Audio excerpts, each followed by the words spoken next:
My name is Afaf Noor. I am a tutor and trainer for Advanced Audit and Assurance.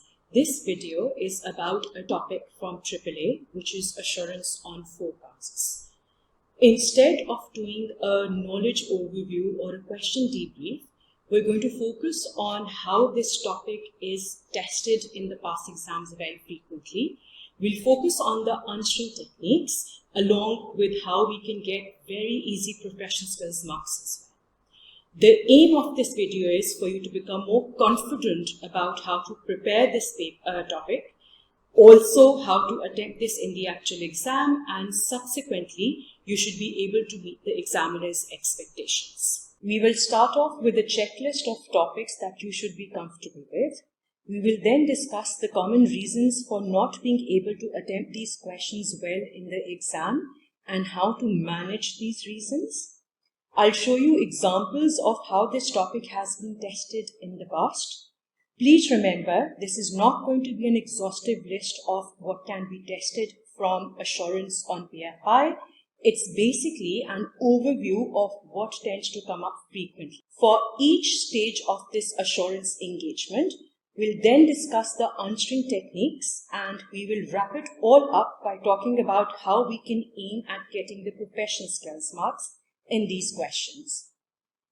It is highly recommended that you make a note of these techniques, as they will help you massively while attempting these questions at the preparation revision stage as well as the actual exam as well. Now, in terms of the syllabus coverage that you should be comfortable with, this content has been extracted from the syllabus guide. The best place to revise this is from chapter 17 of AAA's Study Hub. It's important to remember that it's the application of this knowledge that is tested in AAA. Having said that, unless you're clear on the technical concepts, you won't be able to apply them to the scenarios given in the exam. So please do make sure that your concepts are clear before you go on to attempt the practice questions. Like I said earlier, AAA Study Hub, Chapter 17. Now, just a quick overview. You're expected to be able to understand the purpose of assurance on forecasts and the level of assurance that can be given. This is a review engagement, so limited assurance will always be given. This is due to the fact that forecasts are uncertain as they relate to the future, and the assumptions involve a lot of judgment. Secondly, you need to be comfortable with evaluating factors to consider before you as a firm accept this assurance engagement. You're expected to be able to plan this engagement and be alert to the fact that the forecasts may contain bias. And we'll talk about the application of all these areas in just a little while. You should be able to design procedures to gather sufficient appropriate evidence about the forecasted information and the assumptions used. And finally, you should be very comfortable with the contents of a report for an examination of prospective financial information, because if the examining team is in a good mood, this could come up as primarily a knowledge-based topic, very rare, but you could also be asked to critically evaluate an assurance report on PFI. Now, as a AAA student, it's very important to remember that this is not a topic which is very difficult to study or understand. However, this is not a topic which is performed very well. So let's discuss the common reasons for failure. As is the case with most topics in Advanced Audit and Assurance, learning and regurgitating that information in the exam is quite useless. For example, if you simply learn factors to consider before you accept a PFI assurance engagement and write them in the answer as it is, you're unlikely to get even a single technical or professional skills mark. The knowledge remains the same, but unless you use the scenario that the poor examining team has spent days writing, you're not going to get any marks in AAA at all. Generally, you'd have 1 mark available per properly evaluated discussion point regarding assurance on PFI. So for a 10-mark question on procedures, for example, you should aim at writing at least 10 case-linked procedures. Again, just in a little while, we'll discuss about the what and why of writing procedures. In addition to technical knowledge and practice, this also requires effective time management skills. In AAA, a well-prepared student generally does not struggle in completing this question or the exam. For me, as a tutor and a trainer, the term well-prepared translates to someone who has done time-managed written practice. So this is an area that I'll talk about quite frequently. So we know why we might struggle in passing the exam. How do we manage all of these reasons? And for me, the only answer is practice. The easiest way to pass this topic or the AAA exam in general is through practice. For PFI in particular, reading the question and then just skimming through the answer is not going to work at all. Ideally, your written practice should be time managed so that you can evaluate your ability to complete the question under exam conditions. Once you've written your answer, the next very critical step is actively reading the standard solution given by the examining team. Active reading means you're going to read the answer carefully, you're going to mark the points that you weren't able to identify and understand the answering technique. We're now going to look at some common examples of requirements from the past exams and the answering techniques for each of these. As mentioned earlier, please remember this is not an exhaustive list. It's just what has been commonly tested in the recent past. To be fair, it covers the entire assurance process from acceptance to reporting anyway, so this will give you a fair idea of how assurance on forecasts is given in practice as well.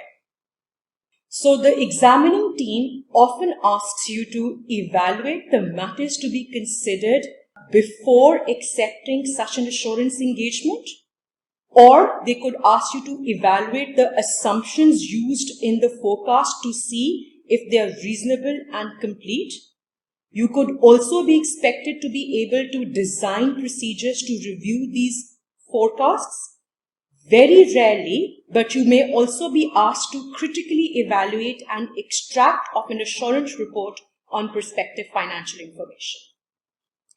For the rest of the video, we're going to look at each of these stages individually with a huge focus on the answering techniques as well. Now, at the acceptance stage, if you're asked to evaluate the matters to be considered by the firm before accepting a particular client, you need to understand that the key word is evaluate, not list. So if you simply write down, we're going to look at resources, time, competence, the examining team is going to say, here's your big fat zero. So please make sure you understand in AAA, the focus has to be on evaluation. So what do? We're now going to discuss an easy checklist for you to remember that you can then subsequently apply to each scenario given in the exam questions. Now, this is not something that I've made up. This is a requirement of ISQM 1. So when you link these points to the scenario, you're automatically getting your technical and professional skills marks. To start off with, we have to evaluate the nature and circumstances of the engagement. You need to try and link as many of these points as possible to the given scenario. Number one, what is the intended use of the information? Please remember, the information in this context are the forecasts which are about the future. So for example, in terms of the intended use, is this forecast going to be used to apply for a loan? Is the forecast for general or limited distribution? So will this be published or is this meant for a particular stakeholder group? Are the assumptions best estimate or hypothetical? You should know this from your preparation stage, but best estimate assumptions are more realistic. An assurance firm would normally not accept an engagement where hypothetical assumptions have been used. Is it just a cash flow forecast, or maybe this includes a profit or loss forecast as well? So the elements in the forecast, you need to evaluate the period which is going to be covered by the forecast. Remember, if the forecast is for a longer period of time, the risk attached to this engagement is going to be higher, as there'll be more uncertainty in the assumptions. So I might be able to realistically forecast what's going to happen in the next 3 months, for example, as opposed to the next, say, 12 months or a year. The level of assurance affects the scale of work that the firm has to do. As discussed earlier, please remember, this is going to be a limited assurance engagement because of the uncertainty which is attached to the assumptions in the forecast. Go through the scenario and evaluate any concerns regarding the client's integrity and ethical values. As a part of this evaluation, the assurance firm has to carry out customer due diligence, which basically includes looking for indicators of money laundering or any other information that can help you discuss concerns about the business's reputation or the reputation of its key owners and management. So pick up any indication that you have concerns about their reputation. For example, every time this new client goes to an international market, they have been giving greasing money to the government. So you're concerned about there being an element of bribery. So do you really want to work with such clients? If it's a non-audit client, you can write about contacting the existing auditors. Please make sure you evaluate the reasons for not appointing their existing auditors. There are lots of marks for that. So, for example, could it be that they are trying to intimidate the current auditors that they won't continue with them if they don't give in to the client's demands? So, if you have an existing auditor or audit firm, how come you're looking for a new assurance firm? Read the question very carefully. Look for potential of management bias. Does the management have the motivation to show a more optimistic picture? For example, why has the forecast been prepared? Is it for a loan application? You know that if the forecast is going to be used to apply for a loan, they're going to try and present a very positive picture so that the loan gets approved. So when I say evaluation, all these words or concerns have to be picked up from the scenario and written in your answer. Keeping in mind professional standards and regulatory requirements, the firm's ability to perform the engagement needs to be evaluated. This includes their competence and capability. In AAA, simply writing that competence needs to be evaluated isn't enough. You need to explain that assurance and on PFI shouldn't really be an issue as it's a firm, but if it's a high-risk engagement, more experienced and senior staff should be assigned to the team. So like I said earlier, simply writing check staff, check time, check experience is going to be a 0 in each case unless you evaluate whether they have the competence, the staff, etc. See if the scenario mentions a short deadline, as this may limit the resource availability and the quality of work might be compromised if work is done under time pressure. So if they've said that they want the assurance report within the next 2 weeks, for example, you could link it to the word short deadline and do the evaluation accordingly. If the assurance is being given to a current audit client, you can discuss threats like self-review, for example, and then give recommendations on how this can be safeguarded against if possible.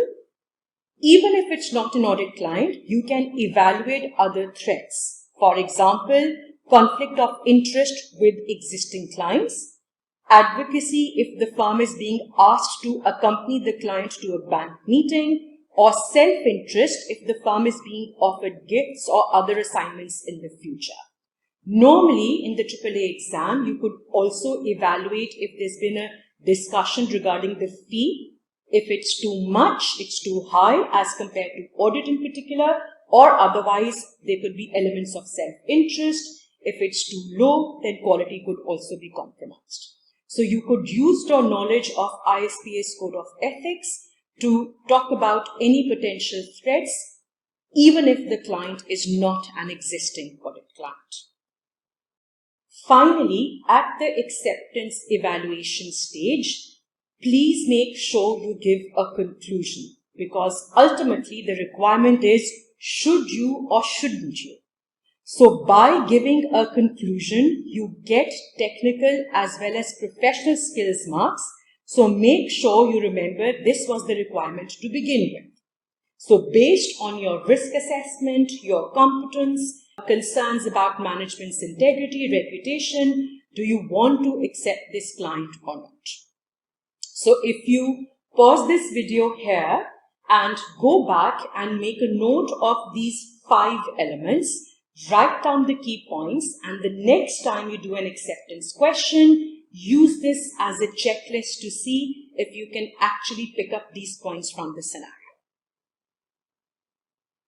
The next category of requirement or question relates to the evaluation and completeness of assumptions. There would always be some financial information given, so please make sure that you use the calculations but not on their own.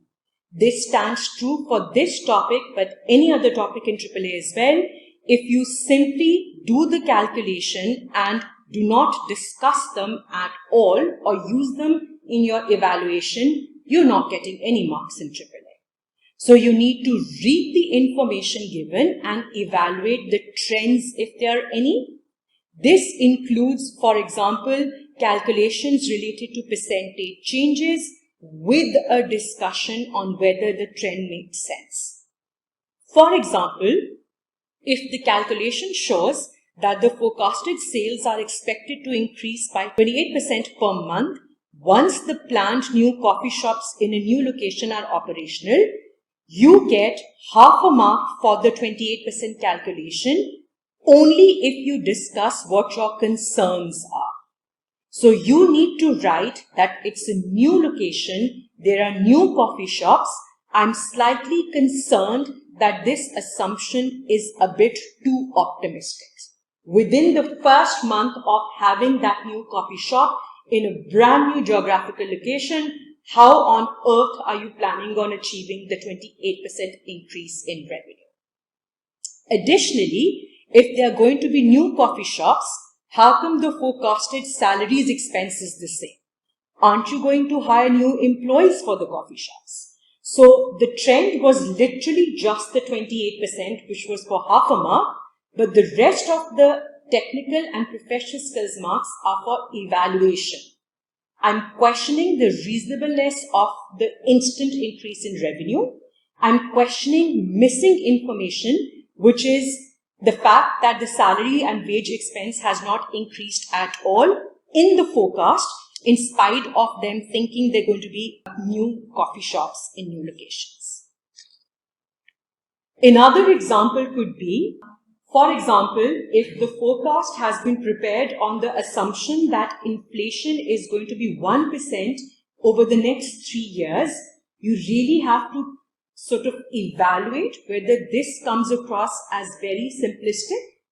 The assumption there will be 1 year for all 3 years is something that needs to be questioned. In another example, if the client has only just applied for a loan, but the forecast is showing an inflow in the very next month, you need to make sure that you evaluate and discuss how they are so sure that they'll actually get the loan. So the possibility that they're going to get the loan so soon needs to be evaluated, because the question says they just applied for the loan and the forecast for the next year is showing an inflow as well.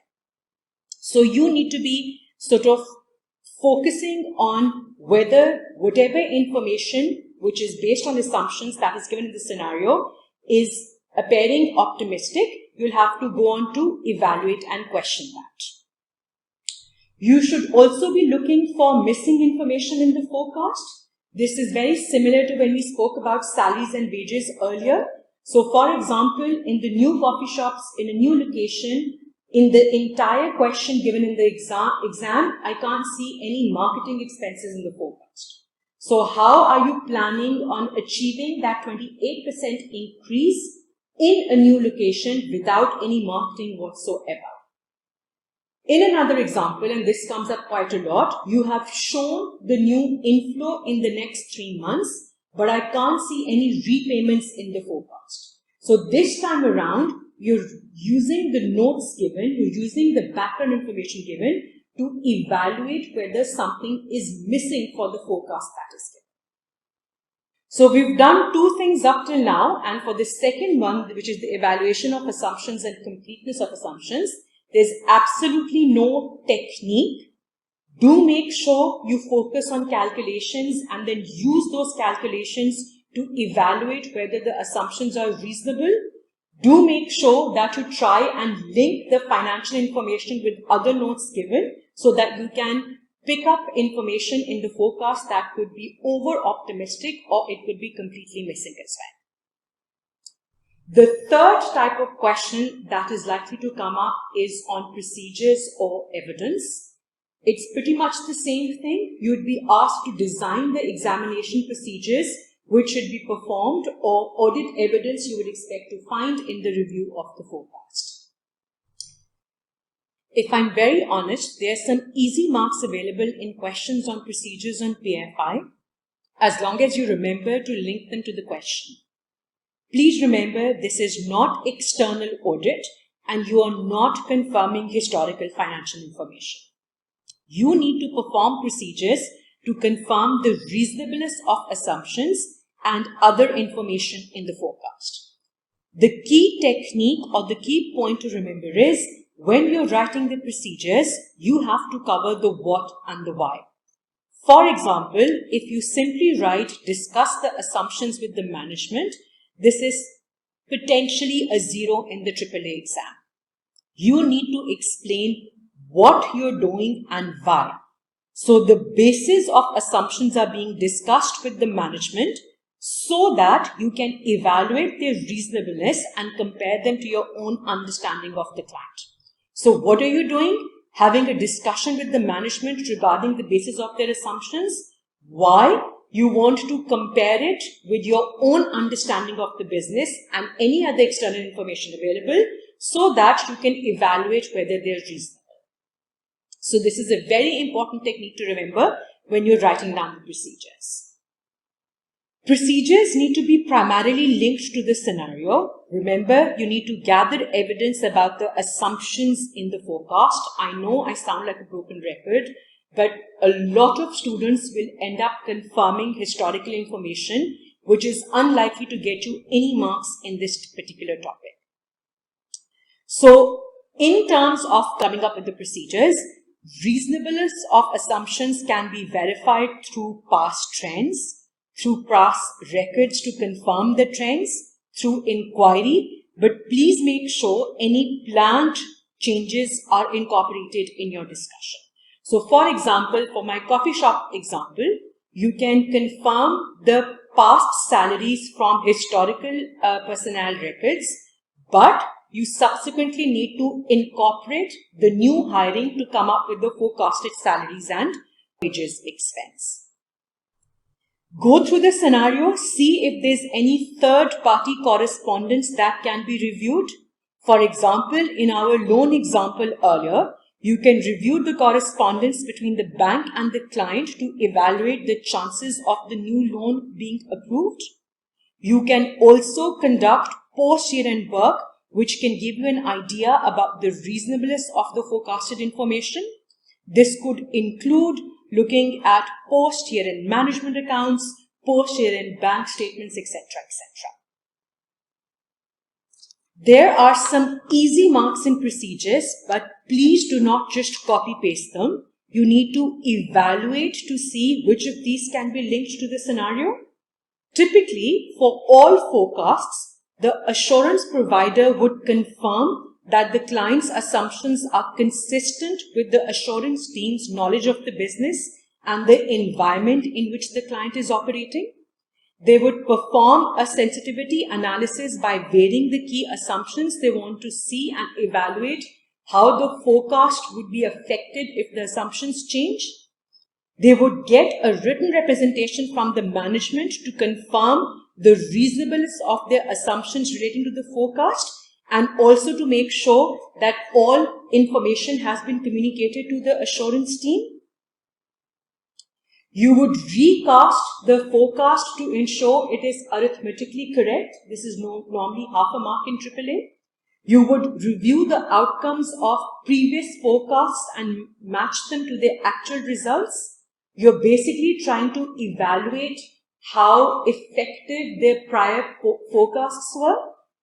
You can assess the competence and experience of the person who prepared the forecast, and you can confirm the consistency of the accounting policies used by comparing it with last audited financial statements. So these procedures are primarily knowledge-based, but please try and make sure that you start off with scenario-linked procedures and then go on to discuss these ones.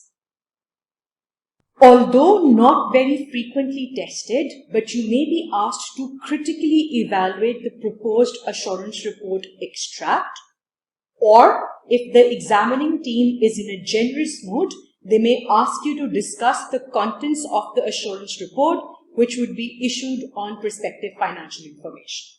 So one of those could potentially come up. The key technique is, as long as your knowledge of the contents of an assurance report is clear, critical evaluation would be a piece of cake. So, for example, you need to check if the addressee is correct. The addressee should be the intended user of the report. Does the report specify what forecast the assurance relates to? So ultimately, the specific elements is what we're looking at. Is it just the cash flow forecast or other examples as well? So you need to make sure that's written in the report. Is the period covered by the forecast mentioned? So is it 3 months, 6 months, 9 months? Has a proper reference being made to the standards that you use to give assurance? This is basically your International Standard on Assurance Engagements 3400, which is the examination of prospective financial information. So once you've learned what an assurance report on PFI looks like from ACCA's Study Hub, you should be able to use that knowledge to critically evaluate whether this has been made properly. We're going to now move on to the last section of the video, which is your professional skills marks. In section B, you are tested on 3 professional skills: analysis and evaluation, commercial acumen, and professional skepticism. Now, in questions related to assurance and PFI, there's not much extra that you need to do, so the effort pretty much remains the same. The key point to remember is, as long as your evaluation is strong, ultimately your professional skills marks will be there automatically. So, for example, you would get a professional skill mark for giving an appropriate conclusion. The conclusion could be on acceptance procedures, they could be on evaluation of the assumptions. So a conclusion to say whether you feel the assumptions are reasonable or not. You get skepticism marks for challenging management's assumptions and probing into judgmental areas. So this is an estimate. The management is saying this is going to be 28% increase in the very first month. Really, that doesn't make sense. When you identify missing information, you get professional skills marks. Throughout the question, wherever you've discussed management bias or picked up that the management is motivated to overstate inflows, for example, you'll get professional skills marks. When you discuss concerns about the management not being honest, so any indication they're concerns about their integrity, you get professional skills marks. When you question the disparity between trends, so the sales forecast shows an increase in revenue, but the salary and wages is the same. This is a disparity between the trends. This evaluation will get you a technical mark along with professional skills marks. Commercial acumen is there substantially when you have discussions around assessing professional and ethical issues. Very major focus was on the acceptance requirement. If you feel by accepting this engagement or the fact that the report is going to be used by a bank, your firm could be exposed to potential litigation, again you get a commercial acumen mark. By working with a client which has a poor reputation, your own firm's reputation could be affected as well, a commercial acumen mark. Suppose it's a specialized industry dealing with chemicals that you've never worked with, and therefore you might not have the experience for that specialized industry, you could get commercial acumen marks as well. Just to wrap up, I would highly recommend that you watch this video again and make notes for each stage of the assurance engagement separately. You can then apply these techniques to your written practice. You will note that this will help you manage your time effectively and better, and gain confidence about your ability to handle any questions on forecasts that might come up in the AAA exam.